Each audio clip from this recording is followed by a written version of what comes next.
എല്ലാ കുടുംബങ്ങളിലും സംഭവിക്കാവുന്ന ഒരു കഥയാണ് എന്നുള്ളത് കൊണ്ടാണ് ഇന്ത്യയിൽ എന്ന അർത്ഥത്തിൽ പാൻ ഇന്ത്യൻ സ്റ്റോറി എന്ന് പേരിട്ടിരിക്കുന്നത്. ഒരു കാര്യം, ഈ സിനിമ ചെയ്തതിൻ്റെ ഇതൊരു വലിയ സിനിമയായിട്ടോ അല്ലെങ്കിൽ ഭയങ്കര ബൗദ്ധികമായിട്ടുള്ള ഒരു ബുദ്ധിജീവി സിനിമയൊന്നുമല്ല. ഇത് എല്ലാവർക്കും മനസ്സിലാവുന്ന ഒരു സിനിമയാണ്. ഫെസ്റ്റിവൽ എന്ന് പറയുന്നത് നമ്മുടെ തിയേറ്ററിൽ വലിയ വിജയം നേടുന്ന കൊമേഴ്ഷ്യൽ സിനിമകൾക്ക് വേണ്ടിയുള്ളതല്ല. കൊമേഴ്ഷ്യൽ സിനിമകളും ഇവിടെ പ്രദർശിപ്പിക്കുന്നു എന്നുള്ളതാണ് സത്യം. നമുക്ക് ലോകം മുഴുവൻ നമുക്ക് കാണാം. ലോകം മുഴുവൻ നടന്നുകൊണ്ടിരിക്കുന്ന സംഭവഗതികളെക്കുറിച്ച് നമുക്ക് വിശകലനം നടത്താം, നിലപാട് സ്വീകരിക്കാം. അതിനുള്ളൊരു അവസരം നൽകുന്ന ഒരു വേദിയാണ് ഇത് എന്നുള്ളത് കൊണ്ടാണ് ഇവിടെ പൊളിറ്റിക്സ് സംസാരിക്കപ്പെടുന്നത്. സിനിമ നല്ല റെസ്പോൺസ് നേടി മുന്നോട്ട് പോയിക്കൊണ്ടിരിക്കുകയാണ്. എന്താണ് അതിനെക്കുറിച്ച് പറയാനുള്ളത്? IFFK പോലൊരു മഹത്തായ വേദിയിൽ ഈ തരത്തിൽ ഈ സിനിമ സ്വീകരിക്കപ്പെടുന്നത് അങ്ങേയറ്റം അഭിമാനകരമായൊരു കാര്യമാണ്. പിന്നെ പ്രേക്ഷകപ്രീതിയേറിയ ഒരു സിനിമ എന്നൊരു ടാഗ് ലൈൻ നമുക്ക് കിട്ടുന്നത് തന്നെ ഏറ്റവും സന്തോഷമുള്ള കാര്യമാണ്. അത്രയും ഒരു കൊച്ചു സിനിമയാണ്, പക്ഷേ അത് നമ്മൾ വിചാരിച്ച തരത്തിൽ അതിനൊരു സ്വീകാര്യത വരുമ്പോൾ ആസ്വദിക്കുന്നു, അത് ഭയങ്കരമായിട്ട് സന്തോഷിക്കുന്നു. ഈ സിനിമയുടെ ഇനിയുള്ള അങ്ങോട്ടുള്ള പോക്കിന് ഇത് ഭയങ്കരമായിട്ട് സഹായമാകുമെന്ന് വിചാരിക്കുന്നു. സിനിമയുടെ ടൈറ്റിലിൽ തന്നെ ഒരു വ്യത്യസ്തതയുണ്ട്, പാൻ ഇന്ത്യൻ സ്റ്റോറി എന്ന് പറയുന്നത്. ശരിക്കും പാൻ ഇന്ത്യൻ ആണോ? എന്താണ് ഇതിൻ്റെ പ്രമേയം ഡിസ്കസ് ചെയ്യുന്നതിൻ്റെ ഒരു സിനിമ ഇന്ത്യയിൽ മാത്രമല്ല, ലോകത്തെ എല്ലായിടത്തുമുള്ള എല്ലാ കുടുംബങ്ങളിലും നമുക്കത് പറയാവുന്ന അല്ലെങ്കിൽ സംഭവിക്കാവുന്ന കഥയാണ്. എന്നാൽ എല്ലാ കുടുംബങ്ങളിലും ഇത് സംഭവിക്കണമെന്നുമില്ല. പക്ഷേ ഇത് ആ അർത്ഥത്തിലാണ് ഇത് പാൻ ഇന്ത്യൻ ആവുന്നത്. എല്ലാ കുടുംബങ്ങളിലും സംഭവിക്കാവുന്ന ഒരു കഥയാണ് എന്നുള്ളത് കൊണ്ടാണ് ഇന്ത്യയിൽ എന്ന അർത്ഥത്തിൽ പാൻ ഇന്ത്യൻ സ്റ്റോറി എന്ന് പേരിട്ടിരിക്കുന്നത്.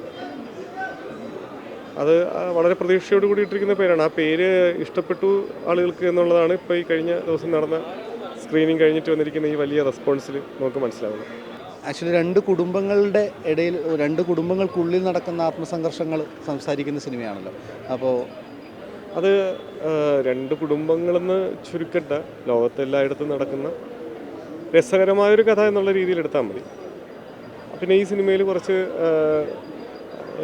ആളുകൾ ചില പോയിന്റിൽ ചിരിക്കുന്നുണ്ട്. ഞാൻ അത് ക്രിയേറ്റ് ചെയ്യുന്ന സമയത്ത്, സിനിമ ഷൂട്ട് ചെയ്യുന്ന സമയത്ത് എനിക്ക് മാത്രം ചിരി വന്നതാണ്. അത് അഭിനയിക്കുന്നവർക്കോ അല്ലെങ്കിൽ അതിൻ്റെ സാങ്കേതിക പ്രവർത്തകർക്കോ ഒന്നും ആ സമയത്ത് ചിരി വന്നിട്ടില്ല.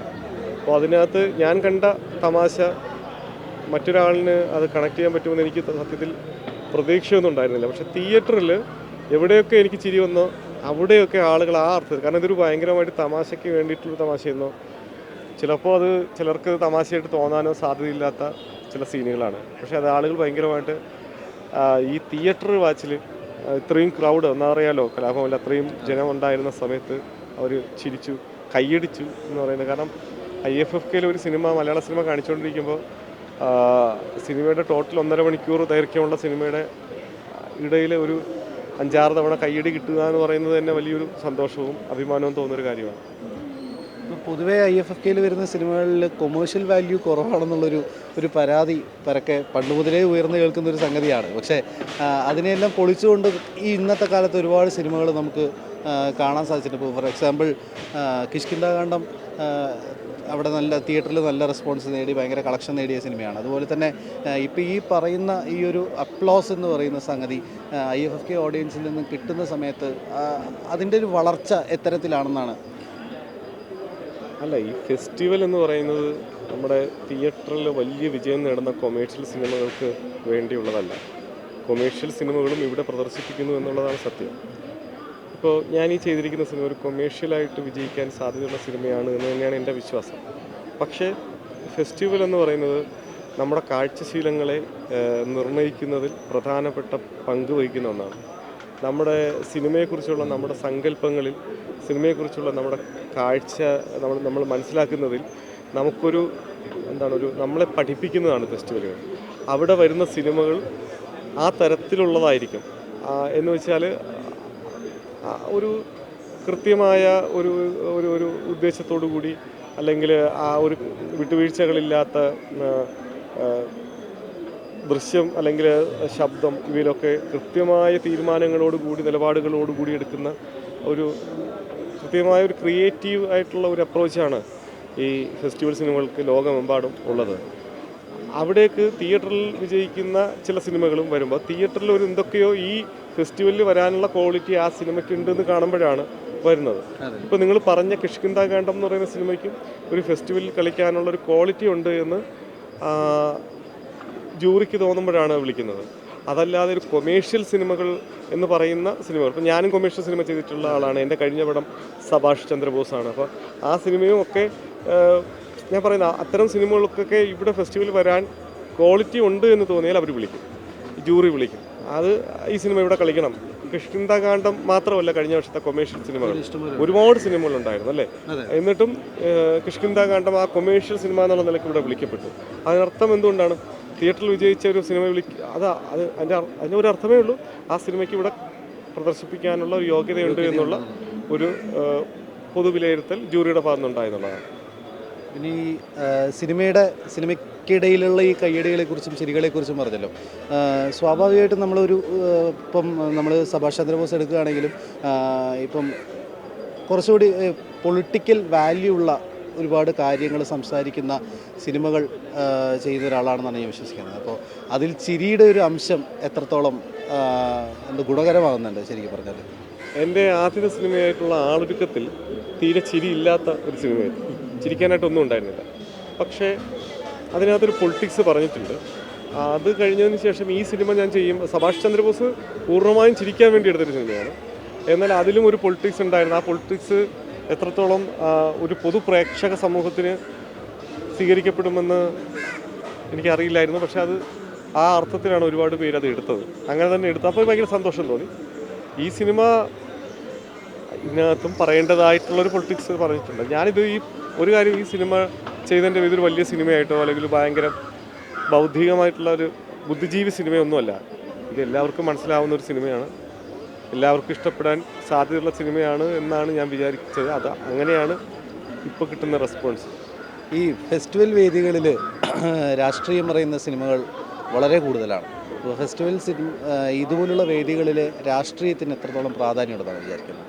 നോക്കൂ, നമ്മൾ ഈ കക്ഷി രാഷ്ട്രീയം എന്നത് ഒരു വശത്തുണ്ട്. അതല്ലാതെ ഈ സോഷ്യലി നമ്മൾ രാഷ്ട്രീയ ബോധമുള്ളവരായിരിക്കണമല്ലോ. ഈ നാട് എങ്ങനെയാണ് പോവേണ്ടത്, നമ്മുടെ നാട്ടിലെ ഓരോ നടപ്പ് രീതികളും എങ്ങനെയാണ് മുന്നോട്ട് പോകേണ്ടത് എന്നതിനെക്കുറിച്ച് കൃത്യമായ ബോധ്യമുള്ള ആളുകളുടെ ഒരു കൂട്ടമാണ് IFFK എന്ന് പറയുന്നത്. എല്ലാ മനുഷ്യരും ഈ IFFKയിൽ പാസ് എടുത്ത് ഇത്രയും പൈസ കൊടുത്ത് പാസ് എടുത്ത്, അപ്പോൾ ഇവിടെ വരുന്നവർക്ക് ചില നിലപാടുകളുള്ളവരായിരിക്കും, അല്ലെങ്കിൽ നിലപാടുകളെക്കുറിച്ച് മനസ്സിലാക്കാൻ വരുന്നവരായിരിക്കും, അല്ലെങ്കിൽ അതിനെക്കുറിച്ച് പഠിക്കാൻ വരുന്നവരായിരിക്കും. അങ്ങനെ വരുന്ന ആളുകൾ സ്വാഭാവികമായിട്ടും അവർക്ക് രാഷ്ട്രീയ വിശ്വാസങ്ങളും അത് ചിലപ്പോൾ ഒരു കക്ഷി രാഷ്ട്രീയത്തിൽ ഇപ്പം ഞാനൊരു കക്ഷി രാഷ്ട്രീയത്തിൽ വിശ്വസിക്കുന്ന ആളാണ്. പക്ഷേ എല്ലാവരും അങ്ങനെ ആവണമെന്നില്ല. എന്ന് പറഞ്ഞതുപോലെ ഇവിടെ വരുന്നവർ പിന്നെ ഈ സിനിമകളെന്ന് പറയുന്നത് ഇവിടെ കാണിക്കുന്ന സിനിമകൾ ലോകത്തെമ്പാടുമുള്ള ജീവിതമാണ്. നമുക്ക് ഇവിടെ ഇരുന്ന് പാലസ്തീനിലേക്ക് പോകാം, ഇറാനിലേക്ക് പോകാം, നമുക്ക് സൗത്ത് ആഫ്രിക്കയിലേക്ക് പോകാം, ലാറ്റിൻ അമേരിക്കൻ രാഷ്ട്രങ്ങളിലേക്ക് പോകാം, ആഫ്രിക്കൻ രാഷ്ട്രങ്ങളിലേക്ക് പോകാം. അപ്പോൾ നമുക്ക് ലോകം മുഴുവൻ നമുക്ക് കാണാം. ലോകം മുഴുവൻ നടന്നുകൊണ്ടിരിക്കുന്ന സംഭവഗതികളെക്കുറിച്ച് നമുക്ക് വിശകലനം നടത്താം, നിലപാട് സ്വീകരിക്കാം. അതിനുള്ളൊരു അവസരം നൽകുന്ന ഒരു വേദിയാണ് ഇത് എന്നുള്ളത് കൊണ്ടാണ് ഇവിടെ പൊളിറ്റിക്സ് സംസാരിക്കപ്പെടുന്നത്. അത് സ്വാഭാവികമാണ്. അത് പൊളിറ്റിക്സിന് വേണ്ടിയുള്ളതാണ് സത്യത്തിൽ IFFK. നിങ്ങൾ വിചാരിക്കുന്ന കക്ഷി രാഷ്ട്രീയം മാത്രമല്ല, ലോകം എങ്ങനെ പോകണമെന്ന് പറയുന്ന ഒരു പ്രധാനപ്പെട്ട ഒരു കാര്യം സംസാരിക്കുന്നത് IFFKയുടെ ഒരു ഏറ്റവും വലിയ IFFK എന്നല്ല, ലോകത്തെ എല്ലാ ഫെസ്റ്റിവലുകളും അങ്ങനെ ആവണം. അങ്ങനെയാണ്, ചിലത് അങ്ങനെയല്ല. പക്ഷേ ഇവിടം ഇത് IFFK തീർച്ചയായിട്ടും അത്തരം രാഷ്ട്രീയം, അത് നിങ്ങൾ വിചാരിക്കുന്ന പോലെ ഒരു ആൻറ്റി പൊളിറ്റിക്കൽ ആയിട്ടുള്ളൊരു മൂവ്മെൻ്റ് അല്ല. ഇവിടെ നല്ല പൊളിറ്റിക്കലായിട്ടുള്ള ചർച്ചകൾ നടക്കാറുണ്ട്. അത് സമൂഹം എങ്ങനെ മുന്നോട്ട് പോകണം, ഒരു സമൂഹത്തിൽ വ്യക്തികൾ ജീവിക്കുമ്പോൾ അതെങ്ങനെ മുന്നോട്ട് പോകണമെന്ന് സിനിമകളിലൂടെയും ചർച്ചകളിലൂടെയും സൗഹൃദങ്ങളിലൂടെയും പഠിപ്പിക്കുന്ന ഒരിടമാണ് IFFK. അവിടെ ഈ സിനിമ കാണിക്കുന്നത് കേൾക്കുമ്പോൾ എനിക്ക് ഭയങ്കര സന്തോഷമുണ്ട്. കാരണം ഈ സിനിമ ഒരു തിയേറ്ററിൽ പ്രദർശിപ്പിക്കപ്പെടേണ്ട സിനിമയാണെന്നുള്ള അഭിപ്രായ ആളുകൾ പറയുമ്പോൾ എനിക്ക് ഭയങ്കര സന്തോഷം തോന്നും. തീർച്ചയായിട്ടും. മാത്രമല്ല വിഷ്ണു ഉണ്ണികൃഷ്ണനായിട്ടുള്ള രണ്ടാമത്തെ അസോസിയേഷനാണ് പാൻ ഇന്ത്യൻ സ്റ്റോറി. ആദ്യം സഭാഷ് ചന്ദ്രബോസ് വരുന്നു. ഈ ടീം വർക്ക് എങ്ങനെ ഗുണം ചെയ്തിട്ടുണ്ട് ശരിക്കും പറഞ്ഞാൽ? വിഷ്ണു, ഞാൻ സഭാഷ് ചന്ദ്രബോസ് ചെയ്തൊരു മൂന്നാമത്തെ ദിവസം തന്നെ ഞാൻ പറയുന്നുണ്ട്, അതിൻ്റെ ഷൂട്ട് കഴിഞ്ഞിട്ട് വിഷ്ണു ഒരു ഭയങ്കര റേഞ്ചിൽ വരേണ്ട ഒരു ആക്ടറാണ്. അപ്പോൾ അയാൾക്ക് അത്തരം വേഷങ്ങൾ കിട്ടണം. ഈ സിനിമയിൽ തന്നെ വിഷ്ണു പൈസ വാങ്ങാതെ വന്ന് അഭിനയിച്ച ഒരാളാണ്. അത് അയാളുടെ ഒരു മനസ്സിൻ്റെ സന്തോഷം കൊണ്ട് പുള്ളി വന്ന് അഭിനയിച്ചതാണ്. എന്നോടുള്ളൊരു ഇഷ്ടം കൊണ്ട് വന്നതാണ്. കഴിഞ്ഞ പടത്തിൽ അയാൾക്ക് എന്നിൽ പ്രതീക്ഷ വന്നതുകൊണ്ട് വന്നായിരിക്കാം. ഞാൻ മാത്രമല്ല അവനോട് വർക്ക് ചെയ്യാനുള്ള നമ്മളിപ്പോൾ ഒരു എത്ര നമ്മളോട് സഹകരിക്കുന്നു എന്ന് പറഞ്ഞിട്ട് കാര്യമില്ല. ഇപ്പോൾ ഇന്ദ്രൻ ചേട്ടൻ എൻ്റെ പടത്തിലൂടെയാണ് ഇന്ദ്രൻ ചേട്ടനൊരു എന്താ പറയുക ആളൊരു സ്റ്റേറ്റ് അവാർഡ് കിട്ടുന്നത്, ആ ഒരു കരിയർ ചേഞ്ചൊക്കെ സംഭവിക്കുന്നത്. അപ്പോൾ ഞാൻ അത് കഴിഞ്ഞിട്ട് ഇന്ദ്രൻ ചേട്ടനെ എൻ്റെ പടത്തിൽ ഞാൻ ക്ഷണിച്ചിട്ടില്ല. അതിന് കാരണം അദ്ദേഹത്തിന് പറ്റിയൊരു കഥാപാത്രം വരാത്തതുകൊണ്ടാണ്. അപ്പോൾ നമുക്കൊരു കഥാപാത്രം അങ്ങനെ വരണം. അതുകൊണ്ടാണ് ഈ സിനിമയിൽ വിഷ്ണുവിനെ ഞാൻ ക്ഷണിച്ചത്. സന്തോഷമുള്ള കാര്യമാണ്, വിഷ്ണു ആ കഥാപാത്രമായിട്ട് അത് സിനിമ കാണുന്നവർക്ക് മനസ്സിലായി ഏറ്റവും കൂടുതൽ അപ്രീസിയേഷൻ കിട്ടിക്കൊണ്ടിരിക്കുന്ന വിഷ്ണുവിനാണ്. അത് വിഷ്ണുവിനും അതിലെ മറ്റു ചില കഥാപാത്രങ്ങൾക്ക് നല്ല അപ്രീസിയേഷൻ കിട്ടുകയാണ്. അപ്പോൾ വിഷ്ണു ഗംഭീര ആക്ടറാണ്. അത് വരുംകാല മലയാള സിനിമ തെളിയിക്കും. ഈ ഒരു പാൻ ഇന്ത്യൻ സ്റ്റോറി എന്ന് പറയുന്ന സിനിമയുടെ ഒരു സീഡ് അല്ലെങ്കിൽ ഒരു ത്രെഡ് അത് എവിടെ നിന്നായിരുന്നു അതിൻ്റെ ഒരു ഇൻസ്പിറേഷൻ അല്ലെങ്കിൽ തുടക്കം? ഞാൻ അതിനെപ്പറ്റി പറയുകയാണെങ്കിൽ അത് പറയുമ്പോൾ സിനിമയുടെ കണ്ടന്റ് പുറത്തു പോകും. അതുകൊണ്ട് പ്രേക്ഷകർക്കുള്ളൊരു കൗതുകം അല്ലെങ്കിൽ ഞാൻ കാണാൻ ആഗ്രഹിക്കുന്ന ആളുകൾക്ക് ഉള്ളൊരു താല്പര്യം ഞാൻ നശിപ്പിക്കാൻ പാടില്ലല്ലോ. അതുകൊണ്ട് ഞാനത് പറയുന്നില്ല. പ്രേക്ഷകർ കാണട്ടെ. കണ്ടു കഴിഞ്ഞതിന് ശേഷം ഞാനത് ഫസ്റ്റ് സിനിമ കഴിഞ്ഞതിന് ശേഷമുള്ള Q&A സെക്ഷനിലൊക്കെ പറഞ്ഞിരുന്നു. എൻ്റെ മകനാണ് അതിനുള്ള കാരണം. അവനാണ് എനിക്ക് ആ സബ്ജക്റ്റ്. അവന് 5 വയസ്സേ ആയിട്ടില്ല. പക്ഷെ അവൻ അത് തരുമ്പോൾ അവന് 3 വയസ്സേ ഉള്ളൂ. അവനിൽ നിന്നാണ് എനിക്ക് ആശയം കിട്ടിയത്. അത്രയോ അത് വല്ലാത്തൊരു കാര്യം തന്നെയാണ്. അതൊരു അച്ഛൻ എന്നുള്ള നിലയിലും അല്ല, അങ്ങനെ ഒന്ന് കണ്ടു നോക്കുമ്പോൾ മനസ്സിലാവും.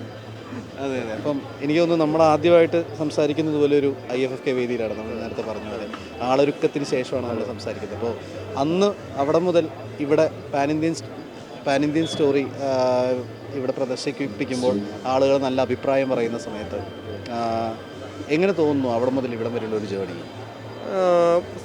സിനിമയ്ക്കൊപ്പമുള്ള യാത്ര, സിനിമയ്ക്കൊപ്പമുള്ള യാത്രയാണല്ലോ. അതിനെനിക്ക് സത്യത്തിൽ ഭയങ്കര സന്തോഷം. ഒരുപാട് കഷ്ടപ്പാടുണ്ടായിരിക്കാം, പക്ഷേ അതിനെ ഞാൻ കഷ്ടപ്പാടായിട്ട് കാണുന്നില്ല. സ്ട്രഗിൾ ചെയ്യേണ്ടി വരും. അതൊന്നും ഞാൻ കാരണം എന്നെ സംബന്ധിച്ചിടത്തോളം സിനിമ തന്നെ സ്വപ്നം കണ്ട് വന്ന ഒരാളാണ്. അത് ഞാൻ അവിചാരിതമായി സിനിമയിൽ വന്ന ഒരാളല്ല. കുഞ്ഞുനാൾ മുതൽ സിനിമയാണ് എന്നെ അറിയാവുന്നവർക്കറിയാം. ഞാൻ പറഞ്ഞു നിൽക്കുന്നത് ഏതൊരു കാര്യവും പറഞ്ഞു നിൽക്കുന്ന ഒരു സിനിമയിലായിരിക്കും. അതിൻ്റെ ഒരു സാക്ഷാത്കാരം അത് നമ്മൾ ആഗ്രഹിച്ച് നേടുമ്പോൾ നമ്മൾ അതെ നമ്മൾ അതുകൊണ്ട് അത് അങ്ങനെയാണ്. അപ്പം എനിക്കത് സംബന്ധിച്ചിടത്തോളം ഞാൻ അതിനെപ്പറ്റി അങ്ങനെ ആലോചിക്കുന്നുള്ളൂ. ഏറ്റവും സന്തോഷമുള്ളൊരു കാര്യം. All the best. Thank you so much.